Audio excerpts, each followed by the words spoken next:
কি বলবো? ইন্নাল্লাহ বলবো না সুবহানাল্লাহ বলবো? হলো যা বললাম খাটলো। এই দূরদর্শিতা থাকা লাগবে নেতৃত্বের মধ্যে। এটা ঘটনা আমি এজন্যই বললাম, আমার তখন ছোট্ট বাচ্চা হিসাব মতো। এই দূরদর্শিতা না থাকলে তুমি নেতৃত্ব দিতে পারবো না। খালি সাহসী খালি হবে না, সাহসের সঙ্গে সঙ্গে তো দূরদর্শী থাকা লাগবে, বিচক্ষণ থাকা লাগবে, যেখানে সব বেদাতি। খালি একটাই। আর আমাদের জমিয়ত আহলে যারা নেতা একবারে অ্যাডভোকেট, কি যেন অ্যাডভোকেট বলো, আইনউদ্দিন সাহেব নিজে, আর আব্দুল মতিন কাসেমি নিজে ওই মঞ্চে একবারে সে কাছে বসে আছে, মানে যেখানে স্টেজ ডেস্ক যেখানে বক্তব্য দিতে, অথচ ওনাদের কোনো মূল্যই দিচ্ছে না। ওনার চান্সের আমাকে বসে আছেন, প্রায় মগ্রব হয়ে যাচ্ছে। বারবার মঞ্চে উঠতেছে আহসান, মহিউদ্দিন খানকে যাচ্ছে, কই আমাদের একটু সময় দিলেন না। আর মহিউদ্দিন খান নিচে নামছে, আবার মঞ্চে উঠতেছে। আমার গোনা মতে 3 বার নামলেন আর উঠলেন। মঞ্চ অনেক উঁচুর মঞ্চ, তো ওনারই দাবির প্রেক্ষিতে আমাকে একটু সময় দিল। সব শেষে ওটা তোমরা শুনতে পাবে, এখন ইমানের কাছে লাস্টে লাগানো আছে মাত্র 2 মিনিট 10 সেকেন্ড। কদিন পত্রিকায় রিপোর্টার দেখলাম ছবি, ওই 2 মিনিট 10 সেকেন্ড আমাকে বরদাস্ত করতে পারেনি। আবার কান্দে হাত দিয়ে চাপতেছে, যে চাপিয়েছিল এই বছর মারা গেল। ও চিনি নামটা সব বলতে পারবো, কিন্তু আর বলবো না, বুঝলে। 2 মিনিট পর্যন্ত আহলেসকে বরদাস্ত করেনি যে সকল পীর সাহেবরা। তারা যদি দেশের শীর্ষস্থানে ওলামা কেরামকে যদি এখানে কী বলে, কী প্রস্তাব রাখলে, ইসলাম খণ্ডের নেতৃত্বে ওলামা কী বললেন, একটা উপদেষ্টা পরিষদ করতে হবে, ঠিক ওই সমস্ত ওলামা। আমি ওইসব বেদাতি ওলামা যখন প্রশ্নই করতে ওঠে না সেখানে। যে মাদ্রাসা আহলেসের, সেই মাদ্রাসায় কুলখানি হয়। আহলেসে কুলখানি করে, বংশালে কেউ মরলি হয়। এখান দিয়ে ছাত্র নিয়ে যাবে, 30 পারা কোরআন পড়বে, কোরআন পড়ে বক্সি দেবে, পেট ভরি খাওয়াবে বিরিয়ানি, পকেট ভরি টাকা না চলে আসবে। তৎকালীন সময় আহলেসের যত সেন্টার, তার একটা হলো রাজশাহী রানীবাজার, আর ঢাকা বংশাল, আর আরামনগরটা কোথায়, জামালপুরি আরামনগর কামাল মাদ্রাসা, আর গাইবান্ধা। তোমাদের মাদ্রাসার নামটা কি? গাইবান্ধা, মহিমাগঞ্জ। বেটা এগুলি বলতে পারো না বেটা, কামেল বলতে এই কটাই। আব্বা আমাকে বললো, বাবা তুমি মহিমাগঞ্জ যাও। আমি তো দেখি এই সব মাদ্রাসা যাচাই করে শেষ পর্যন্ত কোথাও হলো না, যেখানে ঝগড়া লাগে। ঢাকা আলিয়া ভর্তি হলাম, বড়ো জায়গা। প্রথম দিনই ওস্তাদের ভুল ধরলাম, আপনি স্যার কী পড়াচ্ছেন ওস্তাদজি? গেলে গোল্লায়, যাই এখানে পড়বো না, ওস্তাদি লেখাপড়া জান, আমি কৃষক বর্গ আছে। এই করে করে মৌসুম শেষ, অক্টোবরে যে ভর্তি হলাম আরামনগরে, গিয়ে দেখি পুরো সুবহানাল্লাহ বিহামদিহি। সেদিন ঢুকছি, সেদিনে লাইলা লাইলা লাইলা, পাশে হলো ছোলা আর এক পাশে রসগোল্লা গামলা। আমি হলাম মিষ্টি খাওয়া পাগল, 1 কেজি মিষ্টি খেতাম তখন। মানে ওইদিকে এত ঝাল খায়। এই 7 পা সরষে কোনো ছেলেপিলে আসো নাকি? 7 পা আব্দুল আহমেদ সরকার বাড়ি আমি থাকতাম। ওরে বাপরে বাপ, বাংলাদেশে মরিচ খাওয়ার জায়গা কিসের বগুড়া, বগুড়ার দাদা ওরা। ওই মিষ্টি খাওয়াকে আমার পক্ষে স্বভাব হয়। পেট গেলে শেষ হয়ে দৌড়িয়ে এসে ওই বাজারে বসে 1 কেজি, এখন তো কেজি না, তো শের বলতাম, 100 রসগোল্লা কিনে নিয়ে খাতাম পারি, তো ঠান্ডা করার জন্য, জিভ ঠান্ডা করার জন্য। এই বেশি মিষ্টি খাওয়ার ফলাফল দাঁড়ালে হয়ে গেল আমাশা। যে কোনো জিনিস অতিরিক্ত খালি ক্ষতি হবে না, কিন্তু আমার লাভ হলে কি জানো, যে শুনলে তুমি খুশি হবা। প্রতিদিন ক্লাসে আসছেন, মুসলিম শরীফের উস্তাদ উনি, কথা খুবই কম বলে, জামা টাকনোর কখনো ঢেকে কখনো উপরে থাকে, মাথায় গোল টুপি, একদম ভাব গম্ভীর পরিবেশ উনি চলাফেরা করেন। আরে এই যে সেই উস্তাদ যে কাল তাহলে লাইলা লাইলা করছে, সেই যে উনি যে উস্তাদ, তাও তো আমি জানি না। ক্লাসে বসছে, আমাদের উস্তাদ যে কালকে আপনি এ করছিলেন, লাখ কালমা বসছিলেন, ওইটা আপনি? তাহলে হ্যাঁ, আমার পুঁজিবাটা আমার আব্বার লেখা কোরআন ও কলম এখানে, এই বইটা ছোটো থেকে আমার পড়া আছে। ফলে ওটা যে অন্যায় কাজ, এটা আমার এলাম তো ওই পর্যন্তই। হ্যালো ওস্তাদজি, এটা তো হবে না। তো কেন, সমস্যা কি? তা আপনি বলুন, আপনি যে সালাদ আদায় করেন, ওটা কি আপনার ছেলের হয়? তা কেমন করে হবে? তা আপনি যে এখানে দোয়া দুরুদ পড়লেন, 1 লক্ষ বার লা ইলাহা ইল্লাল্লাহ পড়লেন, ওটা আপনি করলেন নাকি আপনি পেলেন? আব্দুল্লাহ জিকরে লা ইলাহা ইল্লাল্লাহ। তো ওই যে মরা মানুষ পাবে কী করে ওটা? আমার তো এলেম কালাম নেই, যুক্তি আছে তো। উত্তর দিতে পারে না। 4 দিন ধরে বাহাস হলো আমার সাথে। আমার ক্লাসে 16 জন আহলে হাদিস, 10 জন হানাফি। আহলে হাদিসগুলো আমার সাপোর্ট দেয়, হানাফিগুলো ওনার সাপোর্ট দেয়। মহা বিপদ। আপনি প্রথম চোটেই ধাক্কা। 3 মাদ্রাসা বাদ দিছি, খুলনা আলিয়া বাদ দিছি, ঢাকা আলিয়া বাদ দিছি। এবার এই শেষ নম্বরে এখানে গেছি, এখান থেকেও যে চলে যায় তা তো ভর্তি করার জায়গা নেই। শেষকালে ওস্তাদজিকে 4র্থ দিনে উনি সারেন্ডার করলেন, বাবা এটা হলো হাম্বলি মযহাবের হুকুম, ই সালের সব জায়েজ আছে, যে ই যার যার নেকির ইচ্ছে করলে অন্যকে দেওয়া যায়, ট্রান্সফারবল, কিন্তু অসম্ভব। ঠিক আছে, যদি হাম্বলি মযহাব হয় তাহলে ওস্তাদজি আপনি বলেন আহমদুল্লাহ হাম্বলি কাল থেকে। হ্যাঁ, এ কী হলো? মানে হতেই হবে। আপনি তো আহলে হাদিস নন, আপনি হাম্বলি বলতে হবে। আহলে হাদিস কখনোই হাদিসের বিরুদ্ধে আমল করতে পারে না। আপনি কিভাবে হাম্বলি বলে জায়েজ করছেন? চুপ হয়ে গেছে ছাত্ররা, এবং বাইরে বারান্দা অন্যান্য টিচাররা সব ক্লাস অফ করে দিয়ে সব ছাত্র বারান্দায় দাঁড়িয়ে যেত প্রতিদিন, যে আজকে কী লড়াই হয় দেখি। সে অন্য ওস্তাদরা খুব ভালোবাসতেন, কিন্তু দেখতেন তো ওনার মতন মুরব্বীর সামনে কেউ কথা বলতে পারতেন না। কিন্তু আমি তো সেরেক বেদাত বরদাস্ত করার লোক না, এটা হবে না। শেষকালে উনি বললেন ঠিক আছে বাবা, তাহলে আজ থেকে করবো না।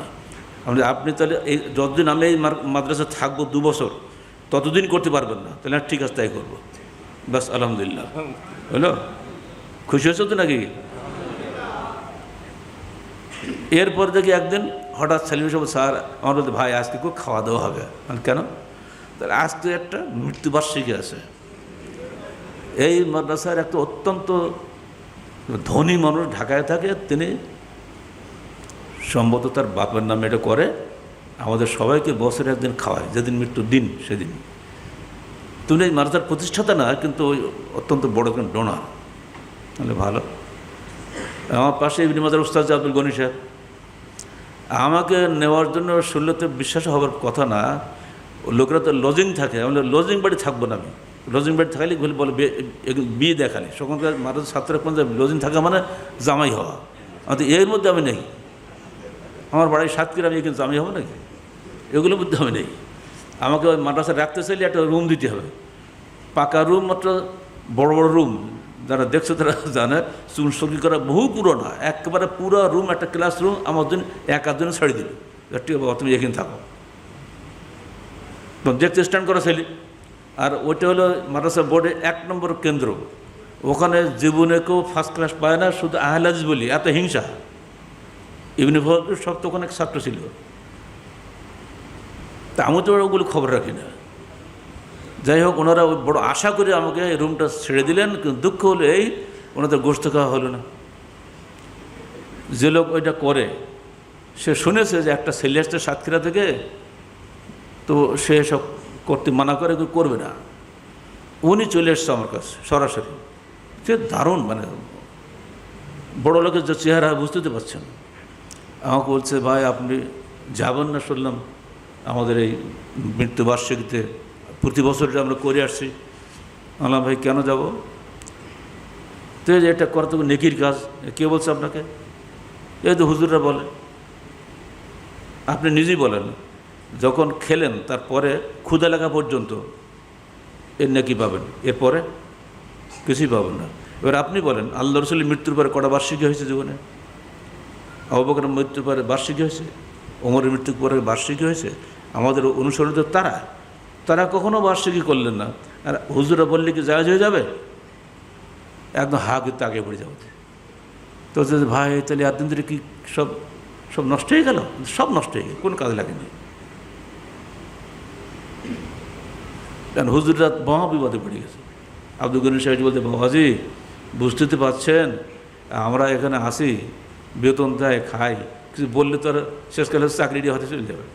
তো সেই জন্য কিছু বলতে পারি না। তা আমি বলেছেন, আমরা খুশি হলাম। তো অন্ততপক্ষে আমি যাব না। যাক আলহামদুলিল্লাহ, একজন তো উস্তাদ পেলাম। বোখারি উস্তাদ বললে আমিও যাব না। কিন্তু ছাত্ররাকে ছড়ে নাকি গোশ দা রান্না 15টা গরু আর কটা খাসি তো বলতে পারবো না, এইসব গোশ খাবে কেটা? এইবারের মতো খাওয়া আর খাইনি। আমি তো 2 বছর ছিলাম, আর হয়নি। ওই লোকটা বলে গেল, আমি আর জীবনে করবো না। এই যে সংস্কারগুলো কীভাবে হলো? বেশি লোক লাগেছে, দল লাগেছে, মারতে হয়েছে? কিছু না, খালি একটু তোমাকে হক কথা বলতে হবে। হক কথা বলার মতন সাহস অর্জন করো যদি, তাহলে তুমি পৃথিবীতে সংস্কার করতে পারবে। আমাদের সংস্কার জীবনে তোমাদের হবে না, মনে থাকবে। তুমি একাই যথেষ্ট। ইন্না ইব্রাহিম কানা উম্মাতান ওয়াহিদা, ইব্রাহিম একাই একটা উম্মত ছিলেন। তোমাকে একাই একটা সমাজ সংস্কার করতে হবে, এই মেজাজ নিয়ে কাজ করতে হবে। মনে থাকবে তো? মনে থাকবে তো? ভীতু কাপুরুষ যে কোন আহলে জান্নাত হয় না, যেটা আমি বারবার বলি, যে ভীত পিছনে থাকো, অটোমেটিক তোমাকে পিছনে চলে যেতেই হয়। তোমাদের কিছু হবে না বলে খালি সবার সঙ্গে গায়ে হাত বিলিয়ে চলে ঐক্যের স্বার্থে। ঐক্যের স্বার্থে বাতিল সঙ্গে আপোষ করা যায় না, বরং বাতিল ঐক্যের এই হকের পিছনে দৌড়াবে, হক কখনো বাতিলের পিছনে দৌড়াতে পারে না।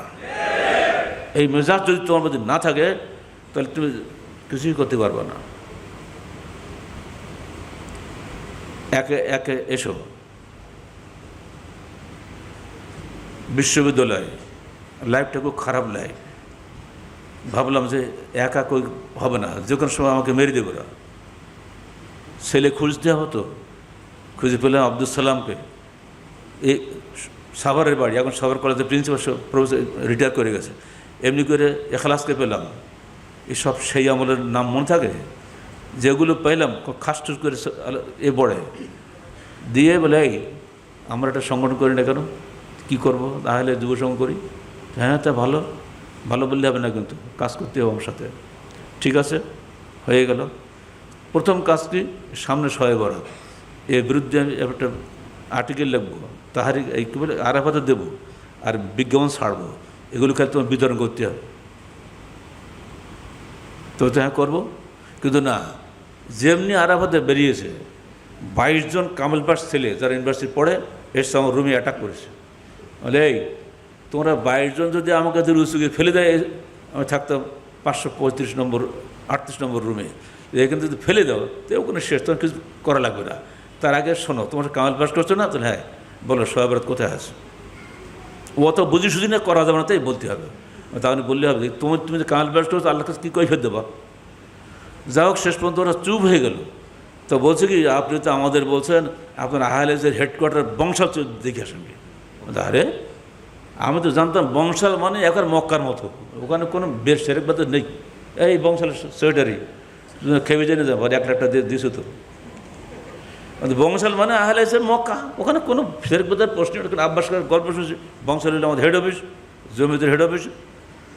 চলে গেলাম ঠিক শোয়া বরাত দিন। ওরে সুবহানাল্লাহ বিহামদি, ওরা তো হালুয়া রুটি খায়, আর এদের বিরিয়ানির মৌ গন্ধে পুরা বংশাল রাস্তা চারিদিকে মৌ হয়ে গেছে। মানুষ যত যা কত যে বিরিয়ানি রাঁধছে আল্লাহ ভালো জানে। আর সে মঞ্চ করে কয়াত উঁচুতে আল্লাহ জানে। আমি একবার সোজা উঠে যাওয়ার চেষ্টা করছি, মাল্লা মন্থজুর রহমানি আমাকে চিনত। এই বাবা, আমাকে মামা বলে, মামা আজকে দিনে মাফ করো, আজকের দিনে মাফ করো, আগামীতে আর হবে না।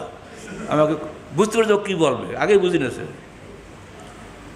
আমাদের আপনাদের মাথায় সুন্দর সুন্দর সাদা পাগড়ি তো নেই, সাদা রুমাল পরে বসে আছে, মানে আল্লাহ আসমানতে ফেরেশতা বসে আছে। এমনি এসব কী, সে পোশাকে আহলে হাদিস, আপনারা এসব হয়বরাত করেন। তাহলে তো ওই ছেলেগুলো ঠিকই বলছে। রাত্রে 10টার সময় যে সমস্ত দরজা বন্ধ মসজিদে, এই বেটা মুসল্লি, এই মসজিদ চাবি দাও তো, দিয়ে তালাদের ঠিক দিল, চাবি নিয়ে চলে ওরা ঢাকা। এই কী হয়, মহাশাল্লাহ থাকতাম তো, চলে গেলাম। ওই রাত্রে সময় ইবাদত করে নিয়ে আসছে, যায় নামাজ নিয়ে। তো কী হলো, দরজা তালাক হলো, তো তাও যায় নিয়ে সাতক্ষীতে একটা ছেলেছেন নাম আসাদুল্লাহ গালেব, সে সব নিয়ে চলে গিয়ে সব বোনা আসলো। তো শেষকাল হলো না। পরে শোয়া অনুষ্ঠান আমার ইউনিভার্সিটি, আমার মহসিন হলে, আমি তার আগের দিন বুদ্ধি করে আরাফাতটা দিয়ে এসেছি আমার স্যারের কাছে, যিনি মিলাদ পড়াবেন, শোয়াবাতের মূল বক্তা যিনি ডক্টর মোস্তাফিজুর রহমান সাহেব। উনি সচিনের কামিল পাস, উনি একেবারে এতই ব্রিলিয়ান্ট, ওনার জীবনে কোনো সেকেন্ড হয়নি, এই ধরনের ব্রিলিয়ান্ট মানুষ উনি। আমি ওনাকে গোপনে, উনি আমাকে স্নেহ করতেন, দিয়ে আসছি বাসায়। উনি ওটা রাত্রি পড়েছেন, পরদিন এসছেন, আমি ছিলাম না। তো সন্ধ্যের পরে আমি গেছি বাসায়। হ্যাঁ গালেব, আমি তোমার ডিপার্টমেন্টে গেলাম, অফিসে কী বলে হলে গেলাম, তো তোমাকে নেই কেন, পেলাম না কেন? স্যার আমরা তো আহলে হাদিস, আমার কোনো বেদাতি অনুষ্ঠান থাকি না। তাহলে এইখানে তো তোমাদের সঙ্গে আমাদের পার্থক্য, তোমরা অনুষ্ঠানেই থাকো না। আর আমি থেকে কী করেছি, সমস্ত দরজা বন্ধ করে দিচ্ছে, বলে যা যা যত যায় নামাজ সব ফেলে দিচ্ছে। ধন্যবাদ স্যার, আপনাকে তো ধন্যবাদ আপনাকে। বলে স্যার এক কাজ করেছেন না? হ্যাঁ, তুমি আমাকে যার যন্ত্র দিয়ে গেলে না রাত্রি, আরাফাত পত্রিকা, ওই দেখে ওর শেখ বিন বাজার লেখা মূলত ওটা অনুবাদ ছিল, বলে ওই দেখে আমি দশ ফেলে দিচ্ছি। তারপর দিন ছিল ইউনিভার্সিটির পক্ষ থেকে টিচার সব ছিল, সেখানে আমাদের সবচেয়ে হেড মানে ডক্টর বারের ওস্তাদ, যিনি ডক্টর মোস্তাফিজের ওস্তাদ, আমারও ওস্তাদ, উস্তাদুল আসাতিজা, তিনি তবলিগ জামাতের সবচেয়ে বড় ওস্তাদ, তিনি ওখানে প্রধান অতিথি। উনি তো ছয়বারদের পক্ষে এমন বক্তব্য দিয়েছে, এবার সবাই বলছে, ভিসি সাহেব বলছে, কি মোস্তাফিজ আপনি তো ইয়ং টিচার, আপনি কিছু বলবেন মনে হচ্ছে? হ্যাঁ স্যার, আমার কিছু বলার আছে। ওই আরাফাত নিয়ে উঠছে, উঠে শহরের বিরুদ্ধে যা বলার সব বলে দিয়েছে। বললে তো ভিসি বলতেছে, ওনার একটা যুক্তি ছিল, দেখুন আপনার এখানে সবাই জ্ঞানী সমাজ, ইউনিভার্সিটির প্রফেসর সব, আউটলুক কেউ নাই, আপনারা বলুন তকদির কি প্রতি বছর বছর আল্লাহ পাল্টায়? আমরা সরকারের তখন 5 সালা পরিকল্পনা হতো গভর্নমেন্টের, আমরা গভর্নমেন্টের পক্ষ থেকে 5 সালা উন্নয়ন পরিকল্পনা করতে পারি, আর আল্লাহকে প্রতি সালে সালে উন্নয়ন পরিকল্পনা করে, এটা কি আপনারা বিশ্বাস করেন? অসম্ভব, তো হতেই পারে না। আল্লাহ তো আলমুল গায়েব, আল্লাহ তো মানুষের জন্মের 50,000 বছর আগেই তো তকদির লিখে রাখছে। তো এরা এই কী কথা বলে হুজুররা? তো না, এটা ভুল কথা বলে, এই যে বলেছে তুমি তো ওর অবস্থা, তুমি হ্যাঁ মোস্তাফিজ মোস্তাফিজ ভুল বলছে, ভুল বলছে, ভুল বলছে, তোতলা মানুষ। আবার ভিসি সাহেব বলে, থামেন আপনারা, আর হয়েছে করেন না, আমি ভাইস চ্যান্সেলর যতদিন থাকবো এই বিশ্ববিদ্যালয়ে, ততদিন বিশ্ববিদ্যালয়ে পয়সা খরচ করে এখানে কোনো সহায়তা হবে না। হলো সংস্কার হলো। এখন যেখানে যেটা দেখ বংশাল বন্ধ হয়ে গেল, ঘরে ঘরে লিফলেট চলে গেল, তোদের খাজা বাবার ডেক চড়তে বংশাল লোকের, বিশ্বাস করো? খাজা বাবার ডেক কারা করে? এগুলা বেদাতিরা করে না? ওই যে এই ডেক যদি বংশালে হয় তো ওকে আহলেজ বলা যাবে? খাজা বাবার ডেকের উপর প্রথম লিফলেট আমরা খাজা বাবার প্রসঙ্গে আরাফাতও দিলাম, লিফলেটও ছড়ালাম, আস্তে আস্তে ওটা বন্ধ। কোনো মারধর কার করেনি, কার গালিগালাজ করেনি, মানুষ তো জ্ঞান আছে মানুষের, নাই? আস্তে আস্তে আলহামদুলিল্লাহ সব বন্ধ হয়ে গেল। আজকের বংশাল আর 1978 সালের বংশাল, 76 সালের বংশাল এক বংশাল না। সমাজে এমনি করে আস্তে আস্তে আস্তে সংস্কার হয়েছে। প্রতিটি সংস্কারের বেলায় আমাদেরকে ঝুঁকি নিতে হয়েছে। এখন বংশাল হলো দলবদ্ধ মোনাজাতের হেডকোয়ার্টার। এতে আমাদের আবার কোন বিপদে পড়লাম? এ তো হাদিস করে না পাই না, শুরু হয়ে গেল। শেষে বিরুদ্ধে বলা হলো কি জানো, এই যে ছেলেটা আসছে, এই আমাদের মোনাজাত বন্ধ করলো, দুদিন পরে নামাজও বন্ধ দেবে, এমনভাবে ছড়াইলো কি রিউমার। শেষকালে আমাকে মসজিদ দেখলে সব মনে মারতে আসে। একদিন এমন একটা কাণ্ড ঘটলো, আমাদের হয়তো ঈশা কে ছিল, ঈশা মাদানি চিন্তা না, ও আছে জায়নামাজে বসা, আর তৎকালীন সময় যিনি হাইলাইটের সর্বোচ্চ ব্যক্তি, উনি দিয়েছেন প্রধান অতিথির বক্তব্য, হাতে তফসির ইবনে কাসির, এক দেখেন মোনাজাত। কে বলেছে মোনাজাত নাই? আমি সর্বনাশ করেছি, এর উপায় কী? এইবারে ঈশা আবার খুব গোঁড়া, ও আর ওনাকে সুযোগ না দিয়ে ও যে জানো যে দাঁড়াইছে, ওই মহতি করবে, হ্যাঁ খেপা খেপছে, এই খাবার যাত্রা ফেদনা করো না, মানে জানো মনোজাত বাদ দিও না আর কি। কারণ ও কেউ করা লোক নেই, কেবল মাদানি, কেবল ফেরত আসছে তাজা মাদানি, তো ও তো করেনি। আমার তো ওর দলের লোক রাগে গোমগো করতে তো বেরিয়ে চলে সোজা, যে ওনার তো সরকারি গাড়ি, ইউজিসি চেয়ারম্যান না, গাড়িতে উঠছে, বলে এই আব্দুল মতিন, হাট মতিন ভাই, দুজন দৌড়ালাম মুসলিম ঘাড় কিছু সুন্নত পড়া পড়ে, আগে নেতা ঠাকে আগে সোজা যে স্যার দরজা বন্ধ, আগেই ঘরে ঢুকে পড়ল ওনার গাড়ির মধ্যে। দেখি রাগে সাদা মানুষ এখন লাল হয়ে গেছে। আমি বলি, স্যার এত রাগ করলে হয়? থামো তুমি, মানে একটু ঠান্ডা হোক, কিছু ঢোকটো গিলি নিক। কিছু যাওয়ার পরে শুরু করলাম, স্যার আপনি হাইলাইসের বড় নেতা, স্যার আপনি তো আমাদের সভাপতি, আপনি যদি বেদাত করে তো মানুষ কী করবে? হ্যাঁ এটা বেদাত। আমার চাচাজি মরুম করে গেছে, মরুম মকপুর সবাই করেছে, আক্রমণটা করে গেছে, সবাই করেছে, তুমি বলছো এটা বেদাত? তারা যদি ভুল করে আমি ভুল করবো? কিন্তু রসুলদেরকে শোনানো হয়েছে, আগের যুগের লোকেরা বলতো কি বলে নাত্তাবিনা আলী আবানা, আমরা অনুসরণ করবো যা আমরা পেয়েছি বাপদাদার আমলে। তা আমাদের বাপদাদা যখন ভুলও করে থাকে আপনি তাই করবেন? এই করে পুরা ঝিকাতলা পর্যন্ত তার সঙ্গে গিয়ে ঠান্ডা করে তার ফেরত আসছে হলো। ফলে মাদ্রাসাউল হাদিস থেকে মোনাজাত উঠে গেল। ওই দিন যদি সাহস না করে ওনাকে না ঠেকাতাম, কে উঠায়? আমার চাচার করার মাদ্রাসা, তুমি এখানে উঠে দিলে জীবন বাড়িটা হয়ে গেছে মোনাজাত। এই একটা একটা হাত দিয়ে তুমি যদি ধরা হয় তোমাকে, তোমার আসলে মনে হবে যে এ কী হলো, দেশটা ছিল কী আর হলোটা কি। এমনি করে সমাজ সংস্কার করতে তোমাকে খালি কয়েকটা তো ওখানে 63টা বললো না, এগুলো পড়ে দেখে নেয়। এইগুলোর প্রতিটি পিছনে এমন একটা রিস্ক নিতে হয়েছে যে এখন সেটা কল্পনা করা যাবে না। একাকী আমার সৌভাগ্য যে সে 1973 সালের পরও আজকে 2023 সালের 50 বছর পরও আমি বেঁচে আছি এবং তোমাদের সামনে এই পিছনে ঘটনাগুলো দু একটা শোনাতে পারলাম। কী রিস্ক নিয়ে সব জায়গায় কাজ করতে হয়েছে আমাদেরকে। আহলের শ্রেষ্ঠ মাদ্রাসা হলো আরামনগর বেদাতের আড্ডাখানা, আরেকটা মাদ্রাসা মহিমাগঞ্জ বেদাতের আড্ডাখানা, আরও রাজশাহী ইরশাদ ইসলাম। যেদিন আমার প্রথম যুব সংঘের অফিস করলাম, মানে আমরা একরকম ঢাকাতে বহিষ্কৃত হয়ে রাজশাহীতে আসলাম। ভাবলাম ওটা আহলে হেডকোয়ার্টার ইরশাদ ইসলাম মাদ্রাসা, 3 তলা অফিস নিলাম। ওরে আল্লাহ, শেখ রবি গাছ না চলে গেছে, ও চলে গেছে না, ও তো দপ্তর সম্পাদক ছিল বুঝলে। তো 3 তলা আমাদের অফিস, মসজিদে প্রোগ্রাম হয় যুব সংঘের, কিন্তু ওই মোনাজাত হয় না। এই কথাটা কর্তৃপক্ষের কানে চলে গেছে। একদিন দেখি কারি জোহাক সাহেব 20-30 জন ছেলে নিয়ে বগলে একটা করে সব বাঁধাই করে এক পারা কোরআন নিয়ে চলে যাচ্ছে। আমাদের কারি সাহেব কোথাও যাচ্ছেন, তাহলে বুঝছেন না, বুঝছেন না যে কী বোঝাচ্ছেন, আমাদের বুঝতে পারেন। তখন সে ফিরে আসলে আপনি ভাই কী করে আসলেন? কোরআন বক্সিতে আসলাম। তো একটা কোরআন ফুল শেষ করতে কত সময় লাগে? তো এক পারা করে বাঁধাই করেছি, ছেলেদের নিয়ে যাই, 1 ঘন্টার মধ্যে শেষ। খাওয়া দাওয়া খুব ভালো দেয়, আসার সময় আলহামদুলিল্লাহ ভালো বকশিস দেয়, ছেলেদেরও দেয়, আমিও নেই। এইভাবে তো চলে একেবারে, সবাই করে, আমিও করলাম, সমস্যা নেই আমাদের। বাহ, এই ওরা আহলেদের হেডকোয়ার্টার এটা। 3 তলাতে নিচে নামে আরও অনেক দোকানদার আছে। রূপসা কোম্পানি তো আমার পাশে ছিল। আমরা প্রতি 3 মাস পর ভাড়া দিতাম। আমাদের টাকা তো হয় না, 1 টাকা হয়েছে আন্দা মোটে আমাদের। তা কী হয় ওদের? শেষে আমরা এই 12 মাসে 12 জন মিলে প্রতি মাসে 300 টাকা দিয়ে অফিস ভাড়া দিতাম। আমাদের টয়লেটের তালা বন্ধ করে দিল যাতে এরা বেরিয়ে যায় এখান থেকে। আমি বললাম তো কি কোন বিবাদ হয়ে গেল।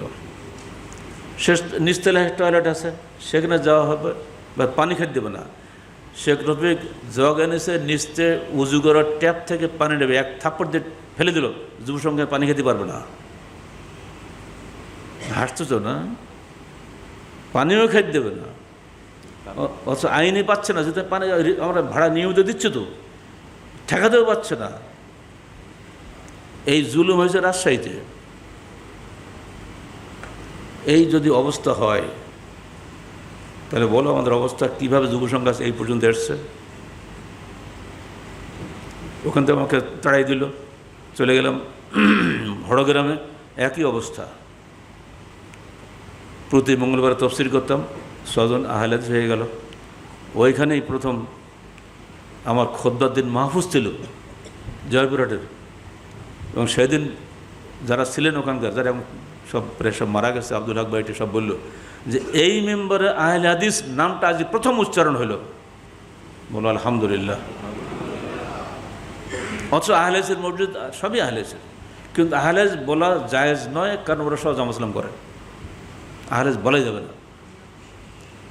এইবারে শেষকালে আমাকে ওখান থেকে তাড়াবার জন্য আহলে হাদিসের সর্বোচ্চ নেতারা 3-4 মাইক্রো নিয়ে চলে গেল, গিয়ে সারা দিন আমাদের বিরুদ্ধে গীবত তহমত চালালো। শেষকালে কলেজের টিচার এসে বলে, ভাই আপনার বিরুদ্ধে এত গীবত হচ্ছে, একটু চলেন তো। সে কমিশনার, এখন তো কমিশনার, তখন কি একটা বলতে জানেন ওদের, হানাফি। গেলাম, গিয়ে দেখি মসজিদ ভরা, আশপাশে যত নেতা, উত্তরবঙ্গে যত জেলা আছে সবাই হাজির। পুরা দিন গীবতের একবারে সে বন্যা বয়ে যাচ্ছে। আমি ঢুকেই আমার তো দাওয়াত দেয়নি, এমনি গেছি, ঢুকে সব স্টপ। সহজ আমরা এক পক্ষে শুনেছি, এখন আমরা গালিব ভাইকে শুনবো। কী যে আগে হয়েছে কথা তা তো আমি জানি না। আমি ঢুকতে যতটুকু শুনলাম তার ভিত্তিতে আমি স্যার বললাম, স্যার আহলে হাদিস আন্দোলন বাঁচানো ফরজ না জমিয়ত আহলে হাদিস বাঁচানো ফরজ? দ্বিতীয়বার বললাম, তৃতীয়বার বললাম, উঠে চলে গেলেন। সবাই বলছে আমরা আপনার কাছে কথা শুনবো। হ্যাঁ শোনেন, এইটার উত্তর দিন আপনারা।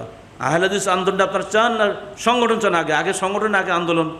বলে আন্দোলন চাই আমরা, কোনো নাম বাঁচানোর কাজ আমাদের না। ইল্লা আসমান সামনে তুমু আন্তুম আবাকুম আনসাল্লাহ বিহা বিন সুলতান, নামের জন্য কোনো কোরআনের আয়াত নাজিল হয়নি। মূল মুভমেন্টটা আমাকে রাখতে হবে, কোরআন এবং সহিহাদিসের ভিত্তিতে মানুষের জীবন গড়বো।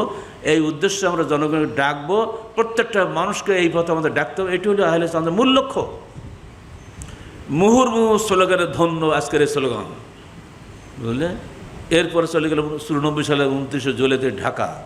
4 দিন আগে ঘোষণা হলো, তসলিমা নাসরিন বলেছে কোরআন পরিবর্তন করতে হবে, কারণ কোরআন রয়েছে নারীর দ্বিগুণ পাবে পুরুষেরা, জাকারে বলো মিসলা হাজদিল উনসাইয়াইন।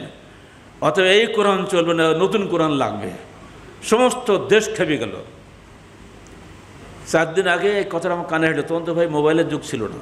আমি তো বগুড়ায় এক প্রোগ্রামে আছি, বগুড়ায় বসে আব্দুর রহিম আনসার মাস্টার, এই তোমরা পারবা, এই ঢাকা যেতে হবে কেন, এই কাণ্ড ঘটছে, তাই যাব।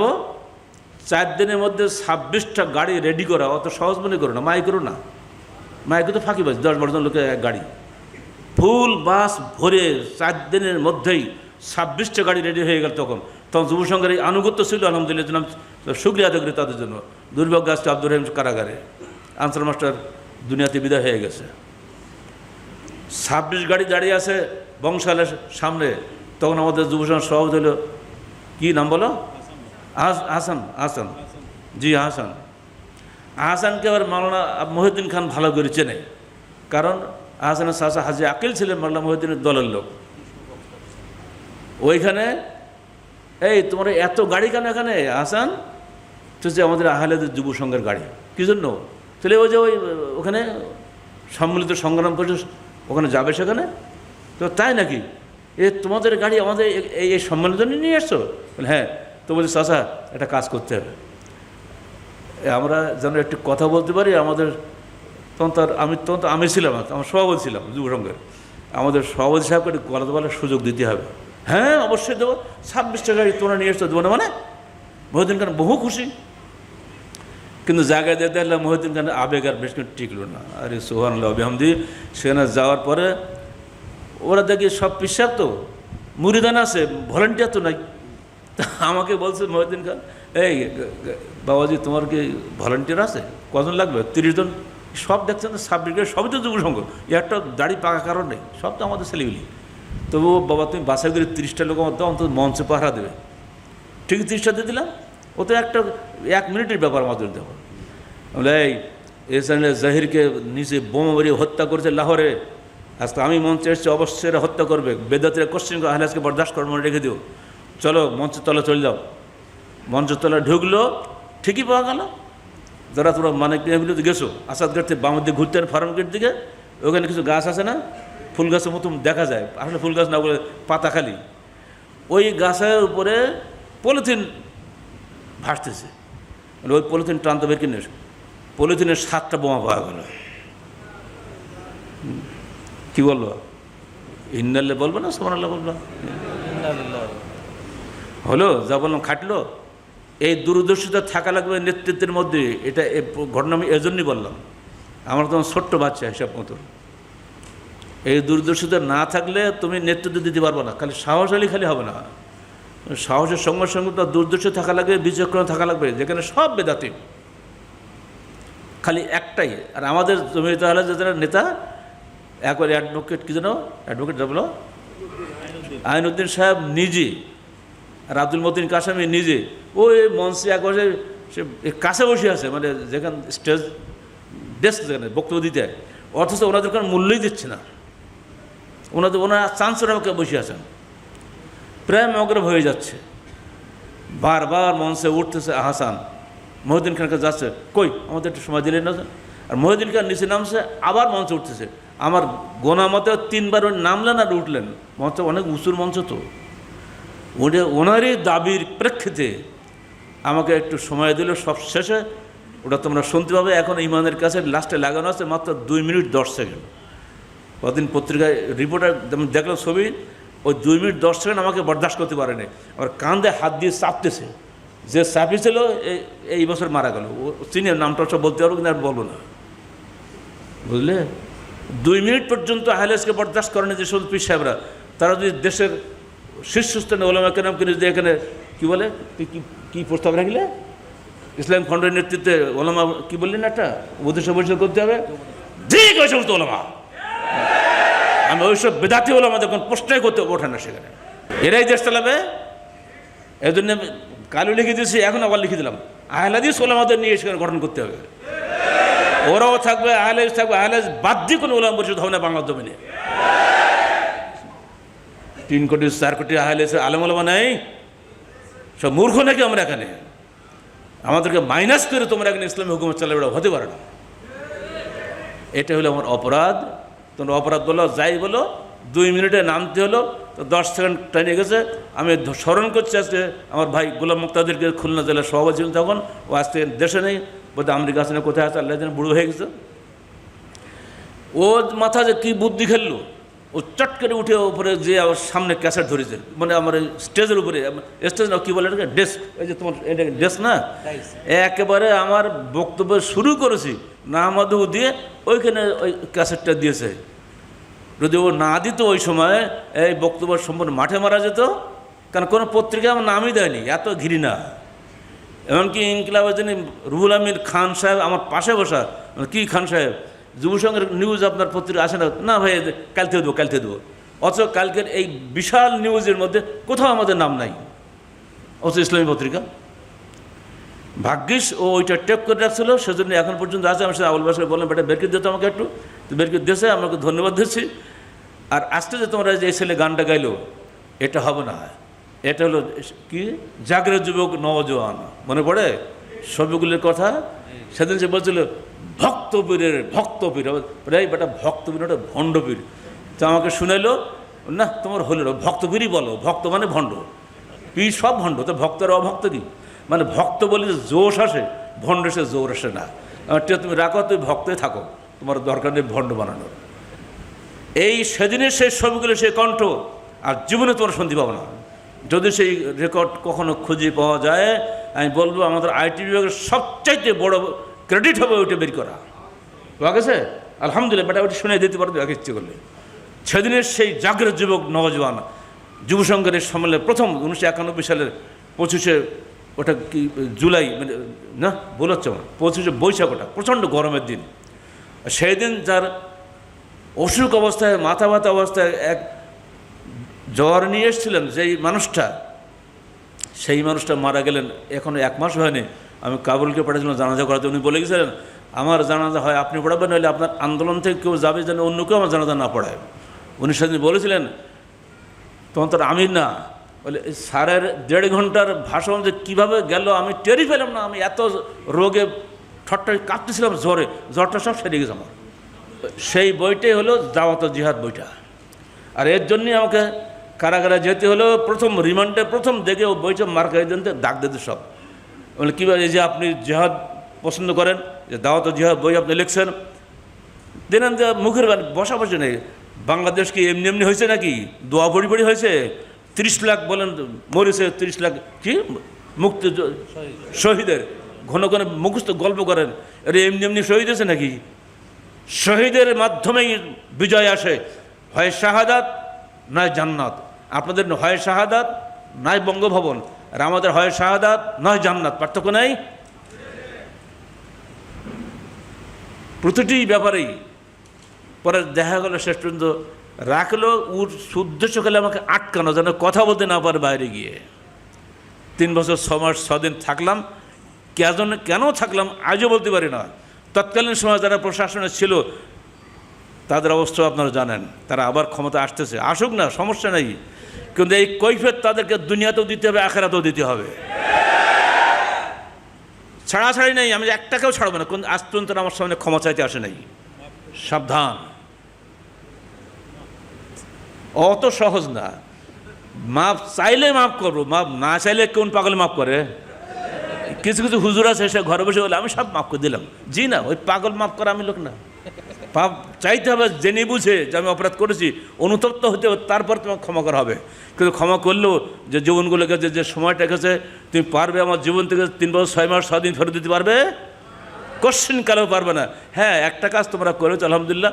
আমি ওখানে থাকাতে আমার 1261 পৃষ্ঠার সিরাতুর রাসূল লেখা হয়েছে এবং 3538 পৃষ্ঠার তাফসীরুল কোরআন লেখা হয়েছে। আর নবীদের কারণে 50 জন পরে সব লেখা শেষ। তো আমার লস করতে কিছুই পারো না। যদিও আমাকে 7টা জেলখানায় ঘুরেছে বটে, এবং আমার সেল ছিল এরিয়া 10 ফুট বাই 6 ফুট। আর সেই দূর অতীতে আন্দামানের যেসব আমাদের নেতৃবৃন্দের সেল ছিল তাদের ছিল 5 ফুট বাই 4 ফুট, আর আমার ছিল তার দ্বিগুণ 10 ফুট বাই 6 ফুট। ঢাকা কারাগারে তার চেয়ে আরও ছোটো ছিল, নিচে নান্দা রাখতো মল ফেলার জন্য। সেই ব্রিটিশ আমলের সেই জেলখানে আমাকে রাখছো তোমরা, কোনো ভালো জায়গায় খুঁজে পাওনি। লাভ কিছুই হয়নি আলহামদুলিল্লাহ। বাংলার জমিনে যে লেখনী আমরা দিয়ে গেছি, এই লেখনীর ভিত্তিতে আবারও বিপ্লব সৃষ্টি হবে ইনশাআল্লাহ। প্রতিটি লেখনীতে এক একটা বিপ্লবী যুবক সৃষ্টি হবে, যে যুবকরা বাংলার জমিনকে নতুন করে পরিবর্তন করে ফেলবে। স্রেফ কোরআন এবং সহিহ হাদিস থাকবে, আর সব বাতিল হয়ে যাবে। এই যে এই দেখেন, এই বইটা ঘরে ঘরে রাখবেন, পারলে বেশি বিতরণ করবেন। তাদের সেই কারাগারের ছবি এখানে দিয়ে দিয়েছে, কোথায় তারা থাকতো আন্দামানে। এইসব এই বলে তো আমাকে আলাদা একটা বক্তব্য রাখা লাগবে, কিন্তু নেবেন। অনেক কষ্ট করে আমি অনুবাদ করে ছেড়ে দিয়েছি। এখন পড়ার দায়িত্ব আপনাদের, বোঝার দায়িত্ব আপনাদের। গোয়েন্দা সংস্থা ভাইদেরকে আমি ধন্যবাদ দিচ্ছি যে তারা যেন উল্টাপাল্টা ব্যাখ্যা দেবেন না। জিহাদ ছাড়া কোশ্চিন কালো বাংলাদেশ হয়নি, জিহাদ ছাড়া কোশ্চিন ইসলাম আসতে পারে না। আর ইসলামে বানোয়াট ইসলাম নয়, বিশুদ্ধ ইসলাম আসতে গেলে আরও বেশি রক্তের প্রয়োজন হবে, যেভাবে আমাদের মুরব্বীরা এর আগে দিয়ে গেছেন। আর তাদের রেখে যাওয়ার সোনালী ফসল আজকে স্বাধীন ভারতবর্ষ, স্বাধীন পাকিস্তান, স্বাধীন বাংলাদেশ, স্বাধীন আফগানিস্তান, সব কিছুই তাদেরই রক্তের ফসল। আর তাদেরকে ভুলে গেলে হবে? ভারতবর্ষের জিহাদ আন্দোলন, এটা দেখছেন না? এটা অনেক আগে অনুবাদ করে দিয়েছি, পড়েছেন? ভূমিকা আমার লেখা আছে। এক নিঃশ্বাসে এক বৈঠকে না পড়ে কেউ উঠতে পারবেন না। দুর্ভাগ্য, সেখানে আলেম সমাজ আহলে হাদিসের বিরুদ্ধে যারা ছিলেন সেই সময়, তারা কি বিশ্বাসঘাতকতা করেছে সব এখানে দেওয়া আছে। শিয়া আলেমরা কি বিশ্বাসঘাতকতা করেছে সব দেওয়া আছে। শুধু আলেম হলেই শুধু হবে না, আলেমকে অবশ্যই হকপন্থী আলেম হতে হবে। আলেম তো আমরা হাজার হাজার বানাচ্ছি, আলেমরা এলে সবচেয়ে ক্ষতিকর সমাজের, ওর আলেমরাই সবচেয়ে উপকারী সমাজের। অত আলেম সমাজ তৈরি করতেই হবে, কিন্তু হকপন্থী আলেম তৈরি করতে হবে। আমার প্রায় যুবসংঘের প্রত্যেকটা ছেলে একটা হকপন্থী মুজাহিদ গড়ে ওঠে। তোমরা আহলে আন্দোলন নাম দিয়েছে, অনেকে আমাদের মিষ্টি মিষ্টি কথা শোনে, সবাই এক হলে হয় না। কি সুন্দর কথা! বাতিলের সঙ্গে হক কখনো এক হতে পারে না। তোমরা হকপন্থী হও, ঐক্য এমনিতেই হয়ে যাবে, কারো বলা লাগবে না।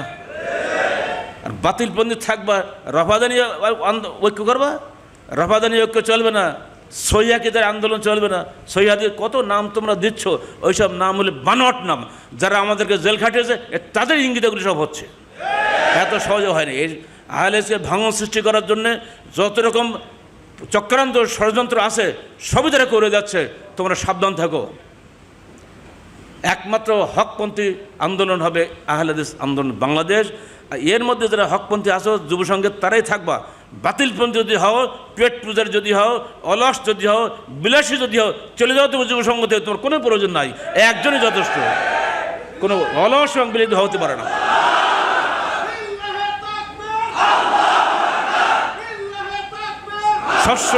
সবসময় মনে রাখবা, বিপ্লব সৃষ্টি হবে বিপ্লবীর মাধ্যমে, অলস ব্যক্তির মাধ্যমে কোনো বিপ্লব তৈরি হবে না। আমি চাই যুবসংঘের প্রত্যেকটা ছেলে বিপ্লবী মেজাজে গড়ে হবে। একটা যুবসংঘ একখানে থাকবে, সেই একাই সে এলাকা পাল্টি ফেলে দেবে। যেভাবে সৈয়দ ব্রহ্মবী আল্লামা বেলায়েত আলীকে বলেছে, বেলায়েত আলী আমি যাচ্ছি বালাকোটে, তুমি যাও হায়দ্রাবাদে। তো মনে রেখে তো, আমি তোমাকে পাঠাচ্ছি হিন্দুস্তানে একটা বীজ হিসাবে। বালাকোটে একজন ওনার এই মুজাহিদ পাহারাদারের বেঈমানির কারণে তারা দুই আল্লামা সেখানে শহীদ হয়ে গেলেন একজনের বেঈমানির কারণে।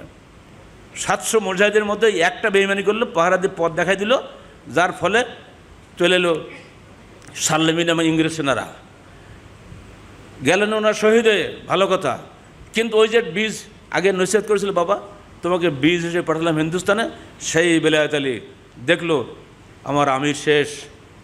ওই একই সময় আমার আব্বাও মারা গেছে, চলে গেলেন পাটনাতে।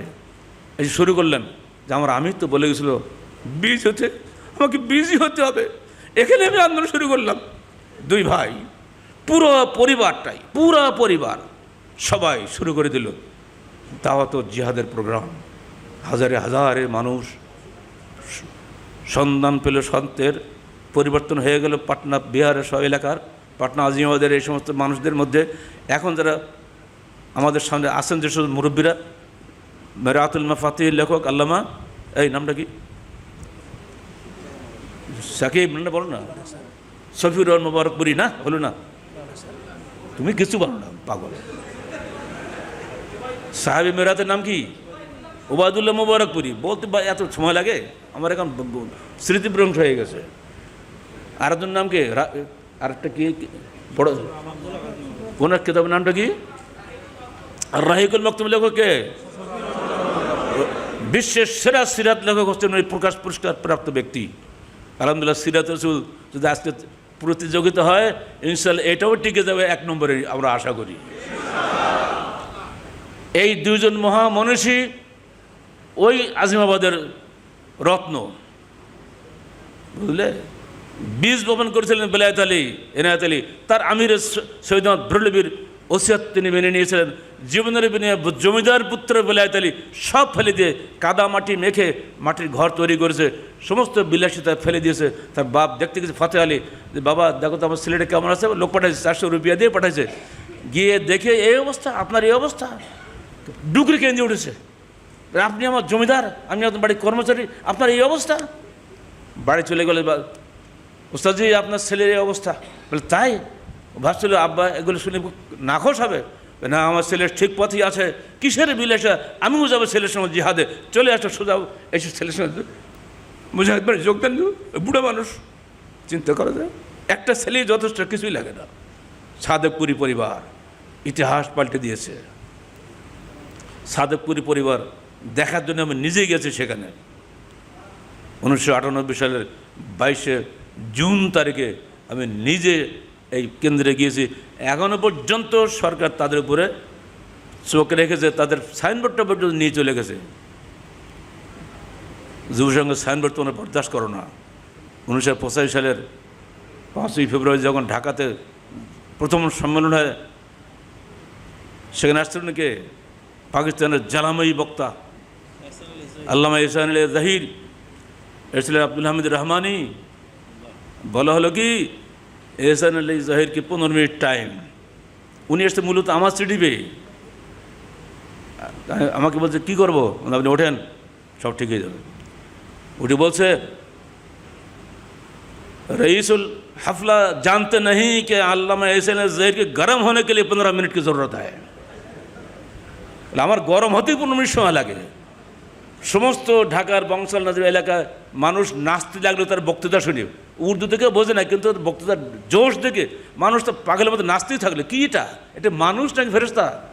1.5 ঘন্টা বক্তৃতা কীভাবে চলে গেল, কিসের সভাপতি, কিসের কি, আমি পিছনে বসে আছি, চালাও, আমি খাবার ইঙ্গিত দিয়ে চালাও, পাঁচ টান দিয়ে দিয়ে হটাও। কিন্তু নজরে পড়ে গেলাম আমি, চলে গেলাম যাত্রাবাড়িতে। যুব সংঘের ব্যানার, সিরাজ চলে গেছে, সিরাজ যশোরে, সেদিন সিরাজ ওখানে ছিল।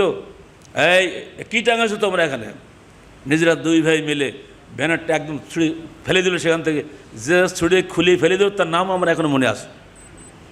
ইতিহাস ঘরে বুকের মধ্যে লুকানো বহু ইতিহাস তোমাদেরকে শুনিয়ে দিলাম। কারণ 1996 সালের পরে এটার নাম কি, জেলা পরিষদ মিলনায়তনে আজকে প্রথম সম্মেলন হচ্ছে 96 সালের, আর আজকে 2023, 29 বছর পরে আজকে সম্মেলন হচ্ছে।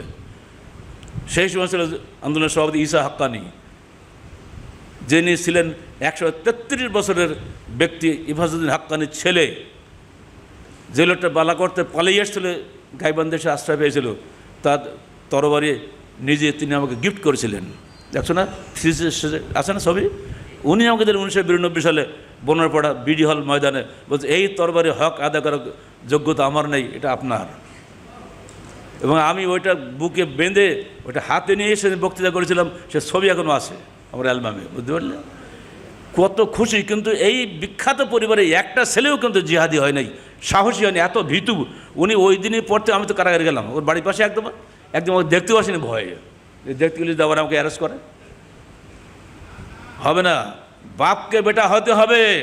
আমি আমার ছেলেদেরকে পরিবারে ঐচ্ছেদ করে যাচ্ছি, বাপকে বেটা হবে, খাবার তো আপোষ কামি হবে না, কোনো অবস্থায় বাতিলের সঙ্গে আপোষ করবো না। এখন না কালকে বলবো, জি না, এখনই বাতিল, এখনই বাতিল। আসতো না, এখন বললে লোকে কী বলবে, এই চিন্তা করলে হবে না। তাহলে জীবনে একটা সংস্কার দিতে পারতাম না আমি। যখন যে সমস্যা দিনান বলে দিয়েছি, হিসাব নিকাশ করে কখন বলতে আসবো? আজকের বংশাল, আজকে নাজিরাবাজারের পরিবর্তন অমনি অমনি হয় নাই। এই জন্যে যখন নাজিরাবাজার বর্তমান মসজিদ তৈরি করা হয়, আমরা তহিদ ট্রাস্ট থেকে 2 লক্ষ টাকা দিয়েছিলাম। তো আমাদের তৎকালীন ভাই কী যেন, হানিফ ভাই, আমাদের দাওয়াত দিলেন বাসায় খাওয়ার জন্য। ঢুকে দেখি ওনার ঘরের মধ্যে ওয়াল যত বড় তত বড় মূর্তি, 2 দিকে 2টা। আমি একবার ঢুকে বেরিয়ে আসছি, ভাই আসেন না ঘরে মূর্তি সরা। আমার সঙ্গে যুব সংঘের মুফাসসির তখন ছিল, ও এখন বলছে আছে হরগঞ্জ করেন দেখি, মুন্সিগঞ্জ আছে। তো পারে বুড়ো মানুষের কুচকুরু দিয়ে টাইট টুইট করা, তো বলে এটা কি, এই মুফাসসির ঢোকো, সাহায্য করো। খুলে অনেক কষ্ট করে উপর করে ফেলাই দিল খাটের তলায়। তারপরে আমি ঢুকলাম, খুব খুশি। আসার সময় বলতেছে, আমি জানি এটা একটা বাজে দল, কিন্তু কি করব। হলো বলেন, আহলেসের এমপি কোথাও, ওটা তোমার ওখানে বেরাইদের, আমাকে দাওয়াত দিয়েছে। আমার সঙ্গে বহু লোক, উনি আবার 700 লোককে দাওয়াত দিয়েছে। বিশাল কারবাম, টাকা হলে যা হয়, বিরিয়ানি আর বিরিয়ানি। হ্যাঁ, আমি ঢুকে বলে, এ কি দুনিয়ার ছবি। উনি সারা জীবনে কত ছবি তুলেছে, ওই ঘর ভর্তি, সেই কারণে আমার বসাইছে। ছবি দিলে আমার এমনি গাছ বলে। আমি বললাম, এদিকে আসেন, এক পাশে ডেকে নিয়ে হাদিসে শুনেলাম, দেখুন যে ঘরে ছবি থাকে সে ঘরে আল্লাহ ফেরেশতা প্রবেশ করে না। আপনি আমাদেরকে ঢুকেছেন কেউ জন্য বলেন, এ হটাবেন কিনা তাই বলেন। এই কে আছে ওই হঠাৎ এগুলো সব, আপনি চুপকে থামেন, আমার বাহিনীর সঙ্গে আছে, ওরে হটাবে। সে তুমি ছিলে, তাই না? তুমি ছিলে না? এ ছিল, ওই মোকাররম ছিল, আর হারুন ছিল, মানে যুব সঙ্গে যে কটা আমার সাথে ছিল। আরে 2 মিনিটের মধ্যে সব ছবি সব সাপ হয়ে গেল। বলি এ কি, খালি নৈসাদ করে গেলে হবে নাকি? দিনান্দের অ্যাকশন, কথা শেষ, কাজ করাও শেষ। এমনি করে সংস্কার যদি তোমরা করতে পারো, মার খাওয়া লাগবে, মার খাওয়া, সমস্যা কি? হ্যাঁ, মার খাওয়া শুনবা, গল্প শুনবা। দৌলতপুর কলেজের নাম শুনছো না? ওই যে খুলনা বিএল কলেজ, যুব সংঘের তৎকালীন সভাপতি মাসুদ, তাকে পাঠালাম ওখানে। 12 জন ছেলে একটু আমাদের দিকে মাইল হয়েছে, আমি দেখছি খেয়াল আছে। ও সেখানে গিয়ে ওই হাদিস